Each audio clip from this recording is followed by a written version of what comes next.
જામનગરના બે ઈસમ દ્વારા રઘુવંશી સમાજ વિશે અભદ્ર ટિપ્પણી બોલ્યાના આક્ષેપો રઘુવંશી સમાજ દ્વારા લગાવવામાં આવ્યા હતા, જેને લઈ સમગ્ર રઘુવંશી સમાજના આક્રોશ જોવા મળી રહ્યો હતો. જેને લઈ ઓખામાં પણ લોહાણ સમાજના અગ્રણીઓ દ્વારા રેલી યોજી આ જામનગર વાણીવિલાસી વેપારી વિરુદ્ધ કડક કાર્યવાહી કરવાની માંગ સાથે ઓખા મરીન પોલીસ સ્ટેશને આવેદનપત્ર સાથે ફરિયાદ કરવામાં આવી હતી.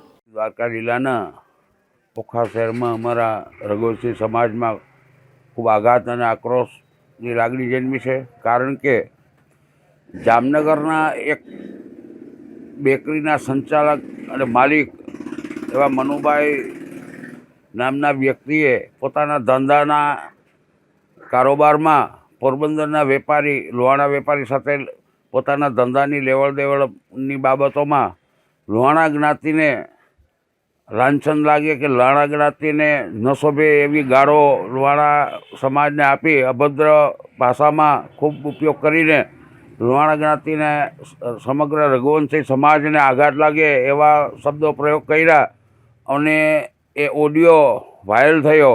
એનાથી અમને ખરેખર ખૂબ આઘાત છે અને અમને આક્રોશ છે કે વિના કારણે રઘુવંશી સમાજને સમગ્ર સમાજને ગાળો ભાંડી આ માણસે સમાજનો દ્રોહ કર્યો છે અને એનાથી અમને ખૂબ દુઃખ થયું છે.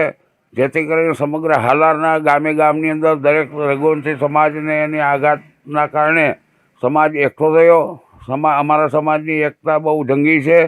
આ એકતાના કારણે અમે સાથે મળીને નક્કી કર્યું કે ભાઈ આવી વ્યક્તિ જો આખા સમાજને ગમે તેમ અભદ્ર ભાષામાં જો વર્તન કરે તો એવી વ્યક્તિની સામે કાયદાકીય કાર્યવાહી કરવી જોઈએ એવું નક્કી કરીને આજરોજ ઓખા લોહાણા સમાજના ઘર દીઠ એક વ્યક્તિ સૌ સાથે મળી અને સમાજના આગેવાન દ્વારા પોલીસ ફરિયાદ કરવાની કાર્યવાહી કરી છે અને કડકમાં કડક એને સજા થાય એવી અમે એને વિનંતી પોલીસ સ્ટેશનમાં કરી છે. ઓખા મરીન પોલીસ સ્ટેશનમાં સમૂહમાં જઈ અને વિનંતી સાથે અમે આવેદન અને ફરિયાદ આપેલા છે. ભવિષ્યમાં કોઈ પણ બીજા સમાજની કોઈ વ્યક્તિ ક્યાંય કોઈ બીજા સમાજને આવી અભદ્ર ભાષાનો ઉપયોગ ન કરે એવી અમે અપીલ કરી છે. જય જલારામ, જય રઘુવંશ.